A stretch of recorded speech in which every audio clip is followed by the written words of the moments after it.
नमस्कार, मी श्रद्धा टपाल. टिडवाळा न्यूज मध्ये आपलं हार्दिक स्वागत. चला पाहूयात आजच्या काही ठळक घडामोडी. शरदचंद्रजी पवार यांच्या वाढदिवसानिमित्त गणपती मंदिरात अभिषेक व वृद्धाश्रमात फळं वाटप.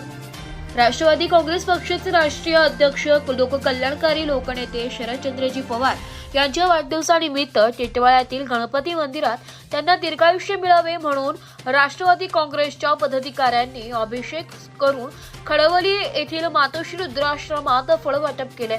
यात प्रामुख्याने पुंडलिक शंकर पाटील व ज्ञानेश्वर राम पाटील व विनोद शांताराम पाटील यांनी गणपती मंदिरात अभिषेक करीत शरदचंद्र पवार यांना दीर्घायुष्य मिळण्यासाठी मागणी केली आहे. यावेळी राष्ट्रवादी काँग्रेस पक्षाचे कल्याण डोंबिवली शहर जिल्हा उपाध्यक्ष विनायक काळन, वॉर्ड क्रमांक 8 चे अध्यक्ष विनोद पाटील, अल्पसंख्याक जिल्हा अध्यक्ष अकबर शेख, कल्याण डोंबिवली शहर युवक उपाध्यक्ष तृप्ती गायकवाड, वॉर्ड क्रमांक 11 चे अध्यक्ष वंदना बकुळे, अनिता धोत्रे, रत्ना खरात, वॉर्ड अध्यक्ष 10 चे अध्यक्ष अभिमन्यू भोईर इत्यादी जण प्रमुख उपस्थितीत होते.